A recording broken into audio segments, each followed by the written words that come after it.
Well, now to something that you've probably seen a lot of on social media, roofttopping. It's the latest photography craze that has people skirting laws and defying gravity to get that money shot.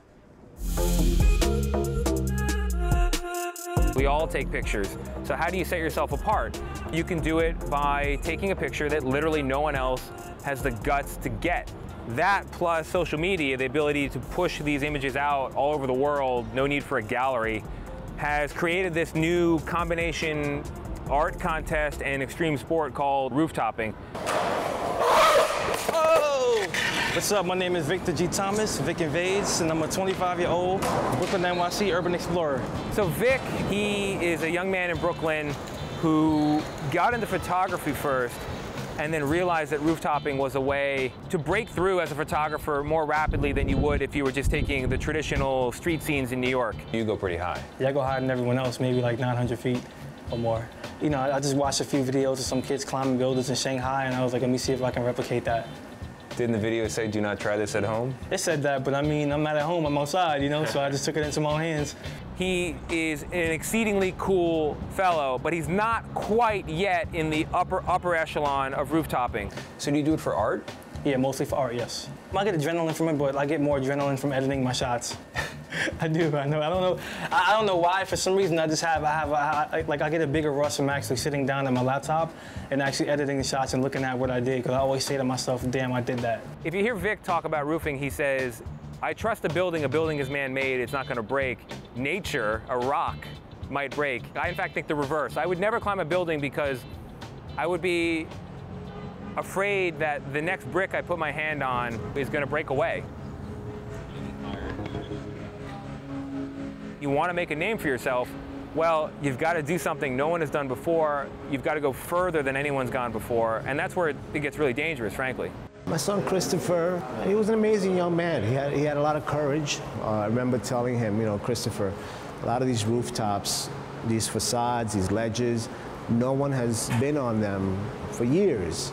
He says, no, I always check everything carefully. I make sure, he says, he used to tell me, you know, I would always tell him, please be careful, Christopher, because you can get hurt. Chris Serrano was a photographer before he was anything else. He died not on the edge of a building, but on top of a subway. To hear his family describe it, he was scouting an image that he wanted to capture. He got hurt trying to get his next shot from on top of a train with the New York City background and all that. And he told Susan and I, my wife, you know, Mom, Dad, if I die doing what I love, I die a happy man. And you know, he was doing what he loved. They're not risking their lives for a selfie. They're risking their lives for an image that they think is valuable enough to risk everything for, right? They're risking their lives for photography, for art. Roofttopping has a kind of code, a set of bylaws that people are supposed to live by and pursue the work by.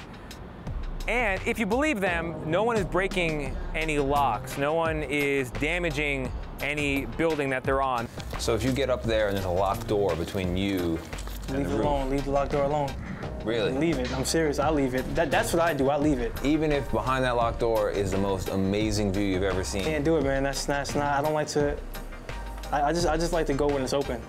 Because when it's open, that means you sort of have a reason to be there. It's open for a reason. That means it's accessible. Whatever you bring up there, you gotta bring down. No graffiti, no damage to the property. That is the principle of roofttopping. You can trespass, but don't break in. Do we call them explorers, urban explorers? Do we call them extreme athletes? Are they thrill seekers? Are they thrill junkies? Are they artists? The terminology is not straightforward, because I think the truth is that they're doing this for a combination of reasons. It's beautiful, it can be technically proficient, or it can be terrible. The fact is, it is utterly unique. And if you're a photographer and you can do something totally original, it's one way to break through. So yeah, no way I would ever do it. I'll stick to writing and talking to the camera.